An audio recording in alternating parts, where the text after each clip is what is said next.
Now, as the war situation continues to intensify, the latest Russia has claimed to have received documents reportedly confirming that Ukraine developed biological weapons components in laboratories bordering the Russian territories, and hitting back, Ukraine has slammed Russia's allegations. Here's a full report on the face-off.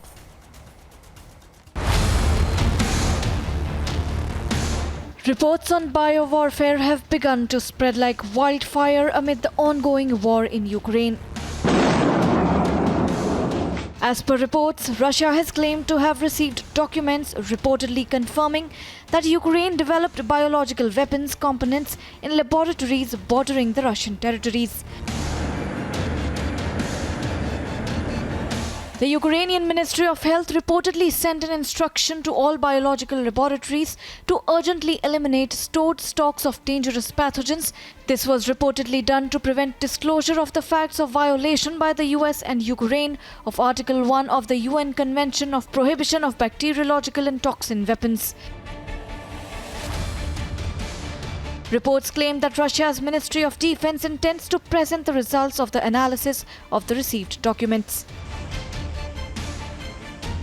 В ходе проведения специальной военной операции вскрыты факты экстренной зачистки киевским режимом следов реализуемой на Украине военно-биологической программы, финансируемой Минобороны США.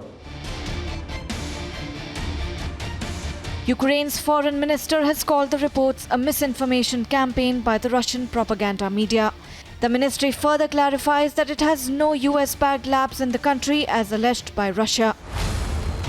Ukraine has also stated that its biological security system has rather weakened ever since Russia attacked the country. In a strong response, Ukraine has said that Russia's statement about the development of biological weapons in Ukraine should be seen as a provocation. On March 6 too, the Russian Ministry of Foreign Affairs, quoting the Ministry of Defense, tweeted, and I quote, "During the course of the special military operation, evidence of an emergency cleanup performed by the Kyiv regime was found, aimed at eradicating traces of the military biological program in Ukraine, financed by Department of Defense, US."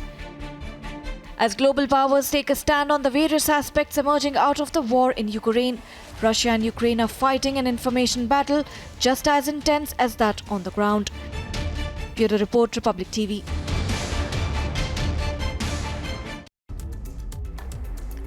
Getting you news in brief, British Prime Minister Boris Johnson stood alongside the leaders of Canada and the Netherlands and announced a new international support group for Ukraine that will coordinate the efforts of the international community to provide long-term support to Ukraine and its people.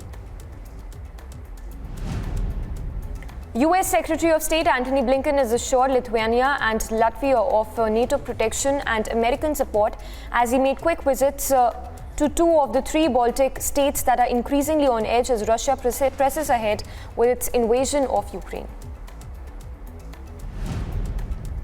Canadian Prime Minister Justin Trudeau imposed sanctions against 10 individuals with close ties to the Russian leadership, including Kremlin spokesperson Dmitry Peskov and businessman Oleg as well. Trudeau made the announcement during the joint address with his UK and Dutch counterpart. Amid the Russian invasion of Ukraine, Hungarian finance minister said that Hungary will not support the expansion of anti-Russian sanctions in the energy sector, as this would threaten both the national currency and welfare of Hungarians. The Danish military has deployed more equipment and vehicles to Estonia, part of NATO's enhanced forward presence in the Baltics and Poland. Later in March, around 200 Danish soldiers are expected to follow suit.